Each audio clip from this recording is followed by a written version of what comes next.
Hello and welcome to the Saturday Newsroom. We broadcasting from our studio here in Kanifing along the OSC Highway. I am Maria Seka and thanks for joining us. Coming up, the Gambia government launches a comprehensive legal compendium to combat gender-based violence and protect girls' rights. The Gambia Immigration Department strengthens fight against migrant smuggling with 5-day SOP training. Tango and EU partner in youth dialogue to tackle irregular migration. Now, the power of sport, particularly cricket, in bridging divides across South Asia manifests in the Gambia. On international news, UK Prime Minister Starmer faces scrutiny over Mandelstein's failed security vetting. Trump says US sees Iranian ship trying to get past blockade near Hormuz. Those were the headlines, and now the news in detail.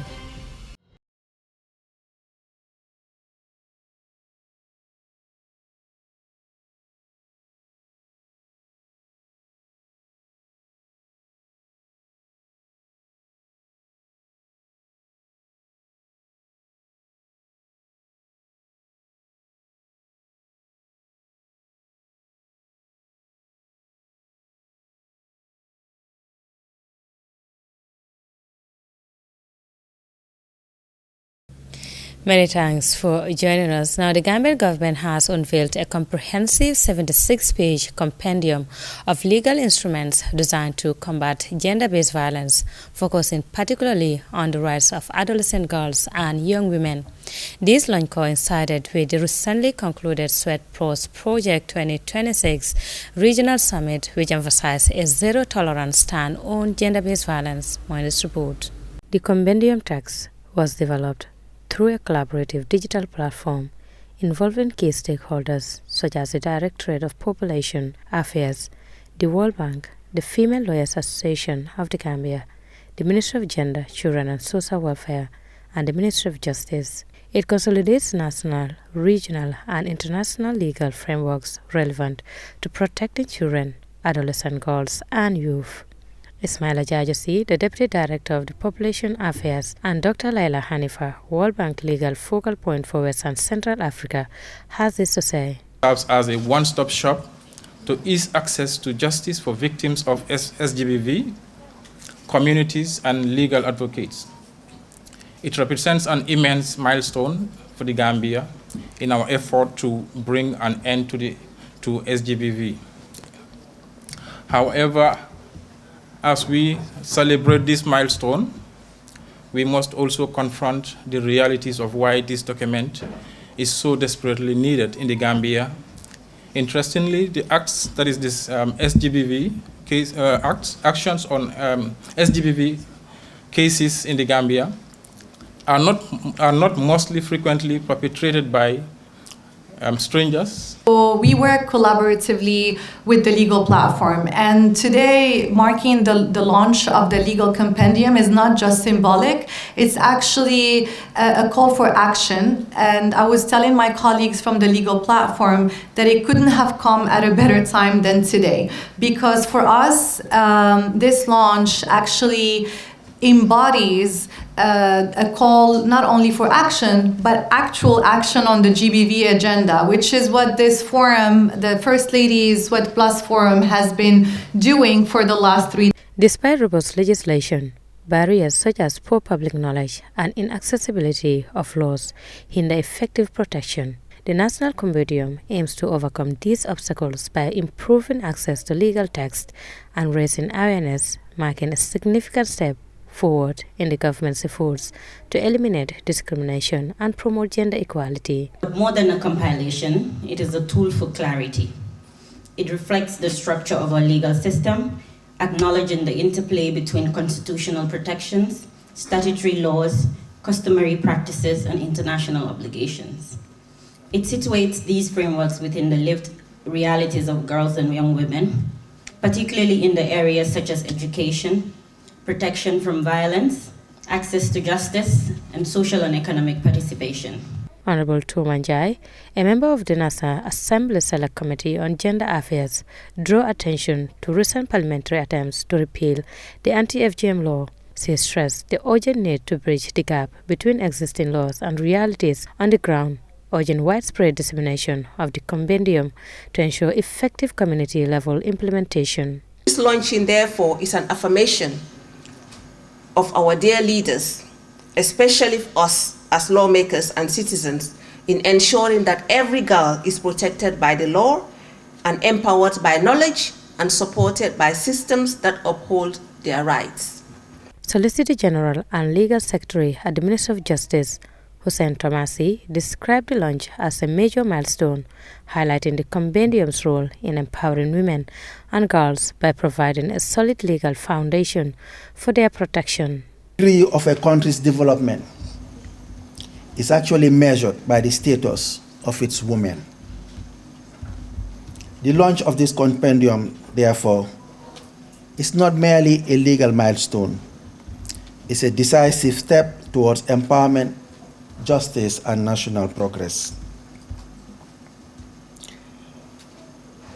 Over the years, the Gambia has made commendable progress in developing a very strong and progressive legal framework for the promotion of the rights of women and girls. Our Constitution, together with key statutes such as the Women's Act, the Children's Act, the Sexual Offences Act, and the Domestic Violence Act, provide a solid foundation for the protection of rights and the promotion of equality.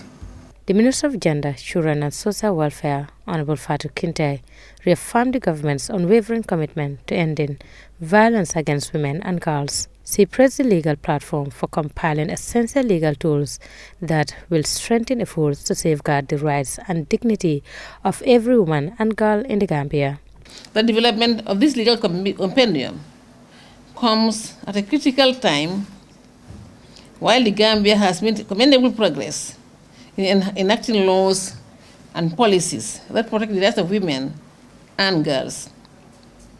We are all aware that gaps still exist, particularly in accessibility, awareness, and effective implementation of these legal frameworks.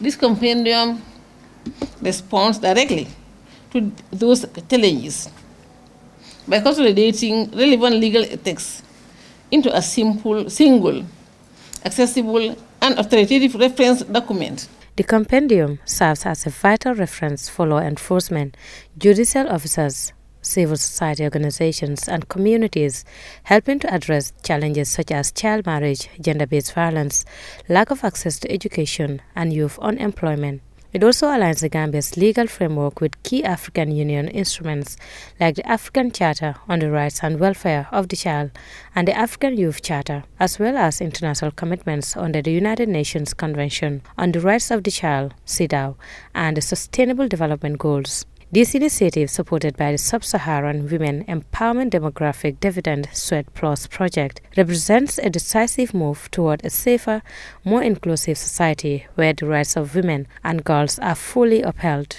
Maria Madem, reporting for Star TV News. The Gambia Immigration Department has commenced a 5-day standard operating procedures training focused on the operational handling of migrant smuggling cases in the Gambia. On this report by Lamin Ba. The training, held under the theme Operational Application of the SOP for Handling Smuggling of Migrant Cases, aims to strengthen the institutional capacity of the immigration officers to effectively respond to and manage cases of irregular migration and human smuggling. Supported by the United Nations Office on Drugs and Crimes and the Office of the United Nations High Commissioner for Human Rights through the PROMISE project, the initiative aims to equip officers with the practical tools and legal frameworks necessary for handling complex smuggling cases while upholding human rights standards. Delivering the opening remarks, Assistant Superintendent of Immigration, Alkali Jamme, emphasized the importance of the training in enhancing professionalism and operational efficiency within the department. He noted that strengthening officers' understanding of SOPs is critical in addressing the growing challenges associated with migrant smuggling.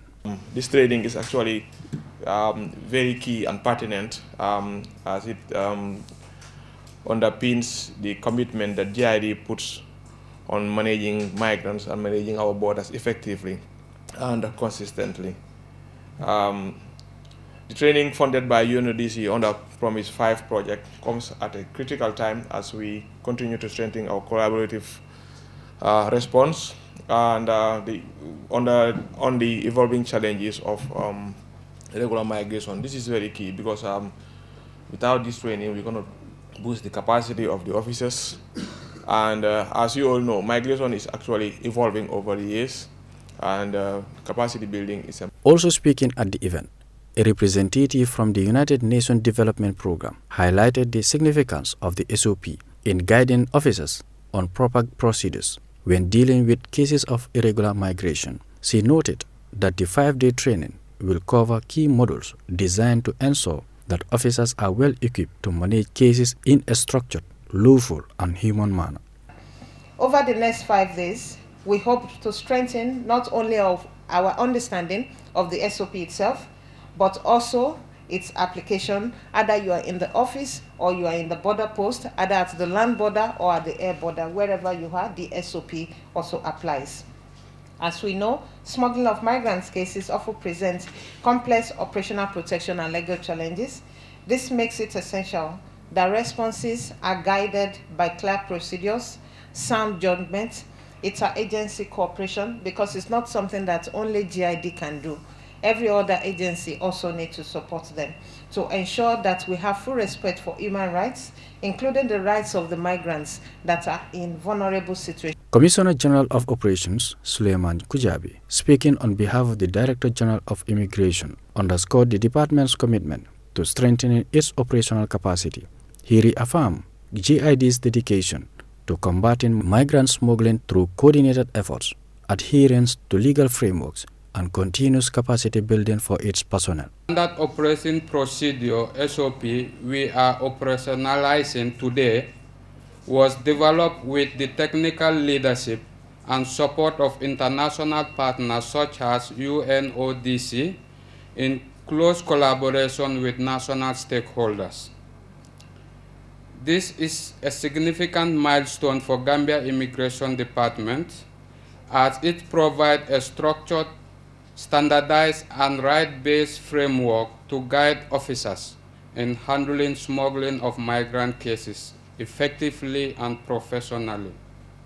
The training forms part of broader efforts by national and international partners to address migrant smuggling in the Gambia while ensuring the protection of migrants' rights and adherence to international standards. Laminba, Star TV News. Now, in a major bid to confront one of the Gambia's most urgent challenges, the Association of Non-Governmental Organizations, TANGO, convened a high-level national youth dialogue on irregular migration.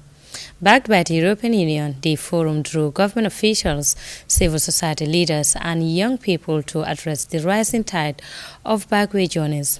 More in this report by Ajifat Jallo.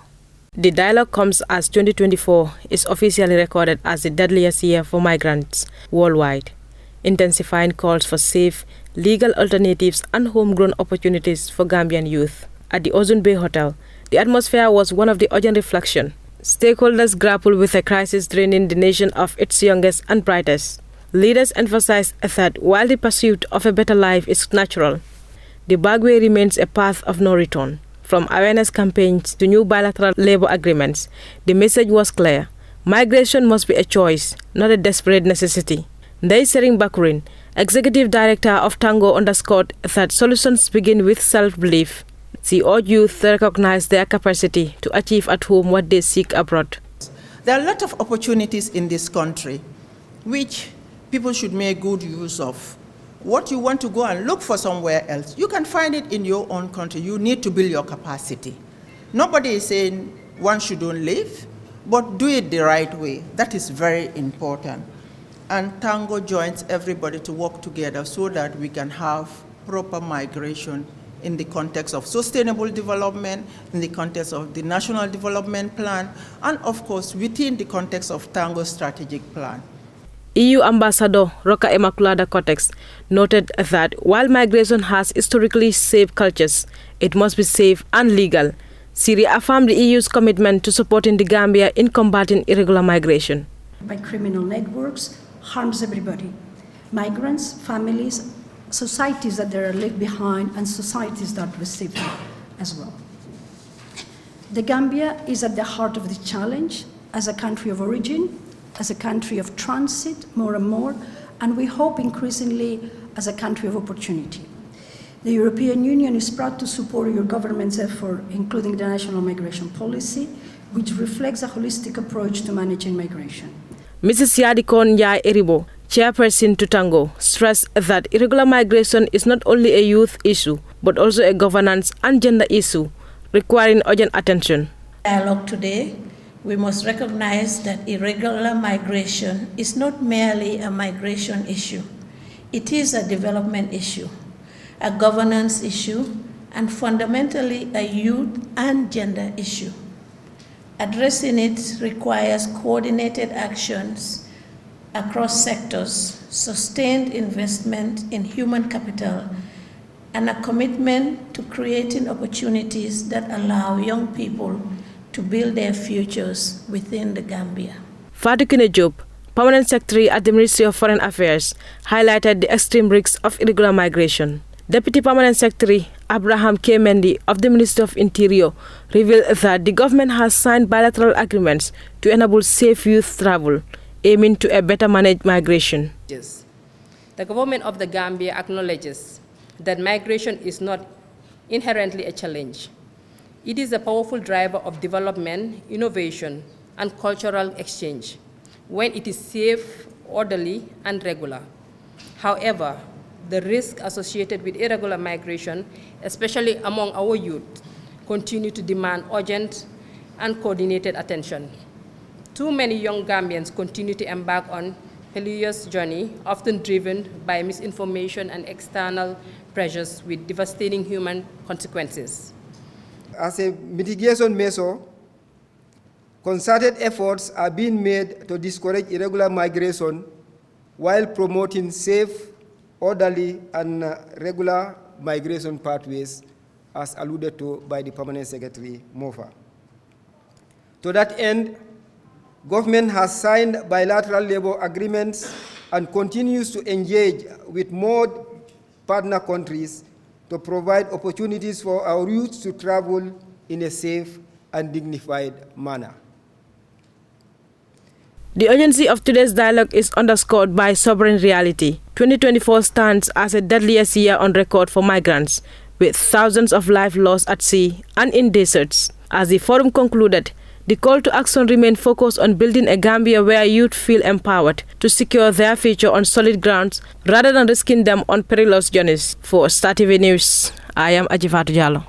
Now, the power of sports, particularly cricket, in bridging divides across South Asia was on display in the Gambia as communities from India, Pakistan and Bangladesh came together in a set spirit of competition and unity. Lamin Ba has more.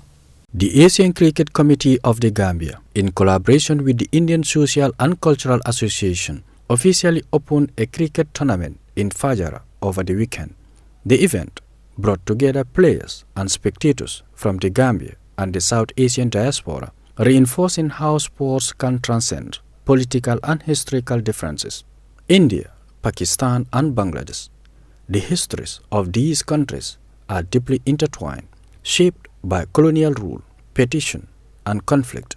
The 1947 petition of British India created India and Pakistan, triggering mass migration and violence, while the 1971 war led to Bangladesh independence from Pakistan. Political tensions, especially between India and Pakistan over Kashmir, have persisted for decades. Despite differences in governance systems, India's federal democracy, Pakistan's mixed civilian-military governance history, and Bangladesh's parliamentary systems, these nations remain culturally connected. One of the strongest shared cultural traits is cricket, introduced to the region during British colonial rule in the 18th and 19th centuries. The sport quickly became embedded in local culture.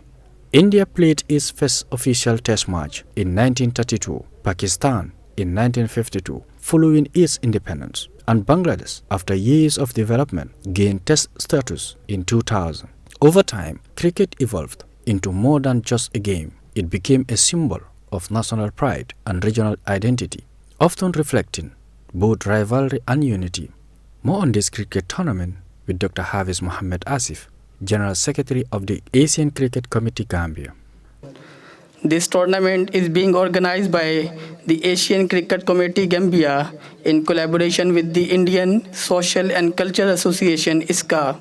It brings together players from the Gambia, India, Pakistan and Bangladesh competing in 9 teams. This diversity reflects the true spirit of cricket, a sport that unites people beyond borders, cultures and backgrounds. Cricket is not just a game, it is a platform for discipline, teamwork, respect, and healthy competition. Through this tournament, we aim to promote not only sportsmanship but also friendship, unity, and healthy lifestyle, especially among the youth in the Gambia. It is our strong desire to promote cricket in the Gambia to an international standard. Dr. Hafiz Mohammed Asif further highlighted the importance of this event and encouraged the teams to play with fairness. To all participating teams, I encourage you to play with fairness, passion, and respect. Winning is not important, but the true success lies in how we play the game and build lasting relationships. I would also like to appreciate the efforts of all organizers, volunteers, supporters, and MRC management who work tirelessly to make this event a Mr. Bori Dabo, Chief Marketing Officer of Bell Bottling Company, Gambia Limited, one of the main sponsors of the event, emphasized why this is important. Bell Bottling Company, as a sponsor of this great tournament, is proud to be associated with this event and wishes for a successful run of games as they begin today. It is a great joy for the company to be truly part of this great event. Remember that we believe in shared objectives and ideals that brings us closer together as a community or communities to create love and passion for our common interests by creating and building solid business relationships and united communities through the power of cricket. Today, cricket serves as a diplomatic bridge. Matches between these countries attract millions of viewers online and at times provide rare moments of connection between divided populations. Events like this tournament in the Gambia demonstrates how the sports continue to foster friendship beyond borders. The competition features teams such as Kings, Jebalaji Tigers, Swami India, Pran Gladiators, FCC1, FCC2, Com Africa, Kuchik Giants, and Jimplex Titans. A total of 135 players are set to compete in 40 matches played across 10 Sundays. As the tournament unfolds, it stands as a reminder that while history may divide nations, sports, especially cricket, has the enduring power to unite them. Lamin Ba, Star TV News. From that story, we'll go for a short commercial break, and when we return, the news continues. Stay tuned.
Welcome back after the short commercial break. If you're just tuning in, watching the StartView Newsroom, and we're broadcasting from our studios here in Kanifing. I am Maria Abdamseka, and thanks for joining us.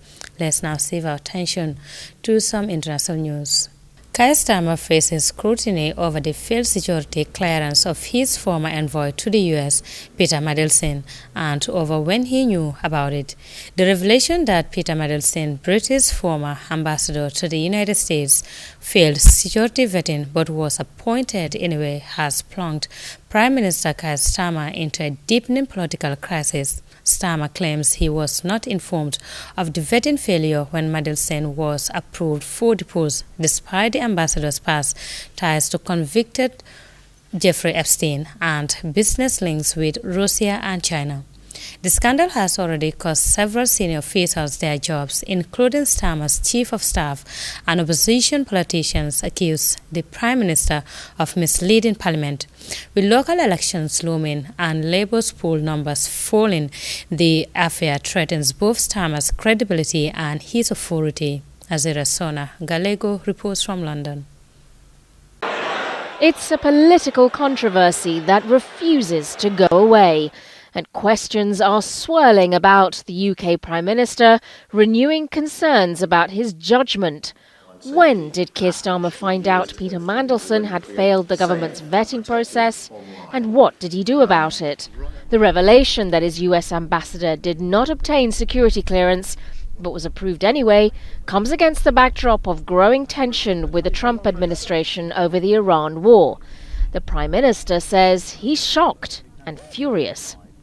That I wasn't told that Peter Mandelson had failed security vetting when he's appointed is staggering. Just 7 months ago, when Starmer dismissed Mandelson, he told MPs that full due process was followed in his appointment to the senior diplomatic post. As it is with all ambassadors. Despite public knowledge of his association with convicted paedophile Jeffrey Epstein and questions about his business links with China and Russia. Opposition politicians accuse Starmer of misleading Parliament. It's a blow to the Prime Minister, who promised to clean up UK politics. What seemed a logical choice for his representative in Washington, a Labour Party power broker, turned out to be a poisoned chalice. Even the success of last year's deal to reduce US tariffs faded in the face of Mandelson's biggest liability. In February, the depth of his friendship with a convicted sex offender was revealed in the so-called Epstein files, leading Starmer to apologise, but it may not be enough. The saga has already claimed the jobs of several senior government officials, including Starmer's chief of staff, himself a Mandelson protégé, and a senior civil servant in the Foreign Office, Ollie Robbins. He was aware of the vetting issue early last year, when security officials advised against giving Mandelson the highest clearance. Starmer's approval ratings, already sliding in recent months, have plunged on this scandal. And with local elections set to take place in the UK on May the 7th, polls suggest the results could be punishing for Labour and its leader.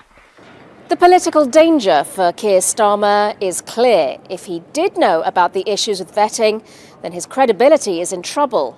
And if he didn't, will that cast doubt over his own authority and control over his government? Sonia Gallego, Al Jazeera, London. U.S. President Donald Trump has said United States forces have seized an Iranian-flagged cargo ship that tried to get past his country's naval blockade near the Strait of Hormuz. In a social media post on Sunday, Trump said the ship, named Tuskar, was warned by a U.S. Navy guided missile destroyer in the Gulf of Oman to stop, but its crew refused to listen. He added that the U.S. Navy stopped them right in their tracks by blowing a hole in the engine room, and that U.S. Marines had custody of the vessel and were seeing what's on board.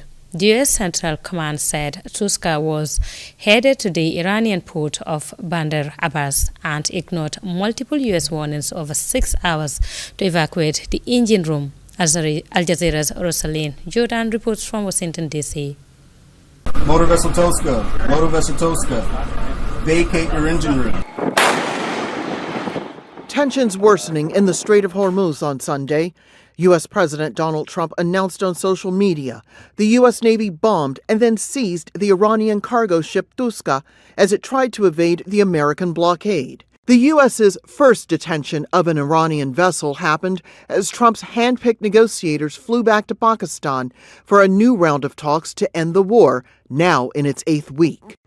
Earlier on Sunday, Trump urged Iran to make a deal, otherwise once again threatening to, quote, knock out every single power plant and every single bridge in Iran, something his ambassador to the UN argues is not a war crime under international law. We have a long history of taking down bridges, power plants, and other infrastructure that is powering Iran's military.